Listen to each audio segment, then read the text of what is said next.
In November of 1965, at a motor show in Turin, a man rolled a car onto the display floor with no bodywork at all. No paint, no doors, no glass, just a bare, drilled-out steel frame with a V12 engine bolted in sideways, sitting directly behind where the driver would go.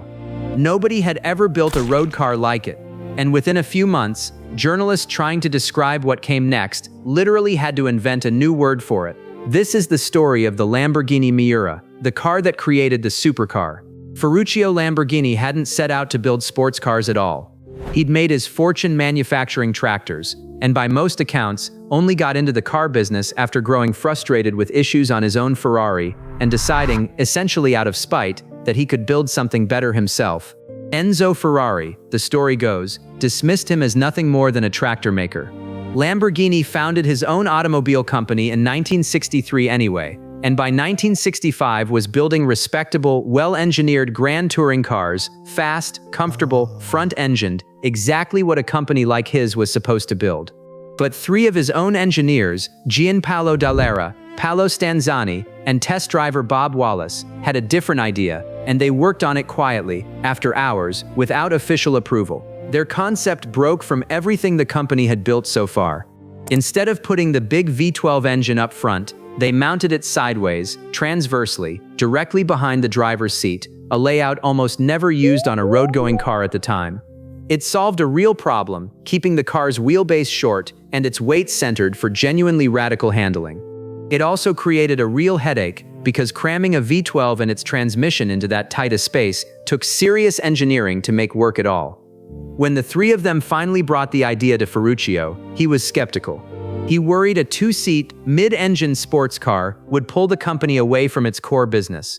But he approved a development budget anyway, and once he saw what the chassis alone could do, he committed to it fully. That commitment led to the moment in Turin.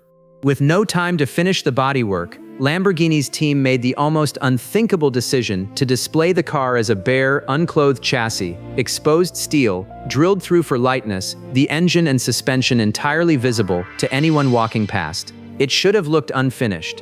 Instead, it looked like nothing else in the building.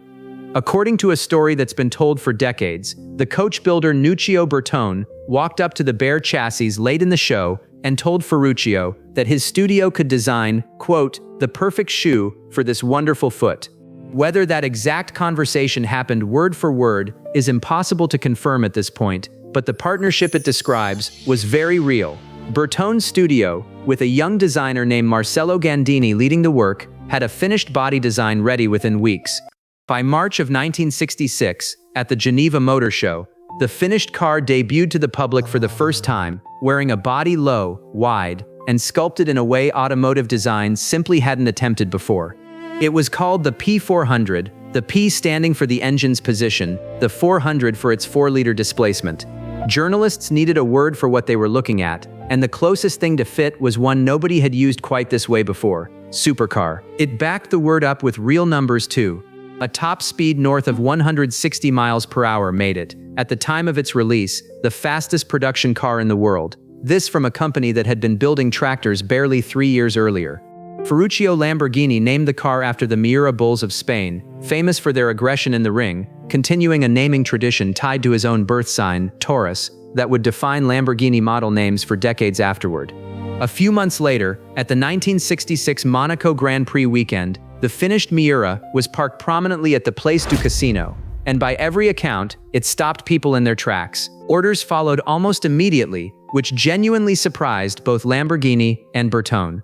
The first production Miura was delivered in December of 1966. By 1968, Lamborghini had sold over 180 of them, roughly 4 cars a week, an extraordinary sales pace for a car this extreme and this expensive. Between 1966 and 1973, the company built 763 Miuras across 3 evolving versions, along with a handful of specials that remain some of the most sought-after cars in the world today. The Miura's influence went far beyond its own sales numbers. Its mid-engine, transverse V12 layout became the template that Ferrari, and eventually nearly every serious performance car manufacturer, would adopt as the standard architecture for a genuine high-performance sports car.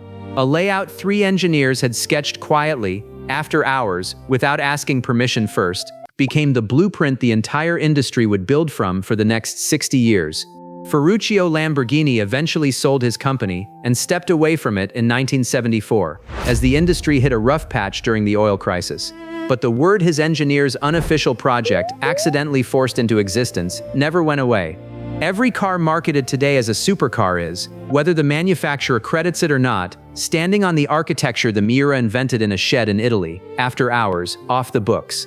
Do you think the Miura would have happened at all if Dallara, Stanzani, and Wallace had asked permission first? Or did it need to start as a secret to survive the pitch? Let me know what you think in the comments.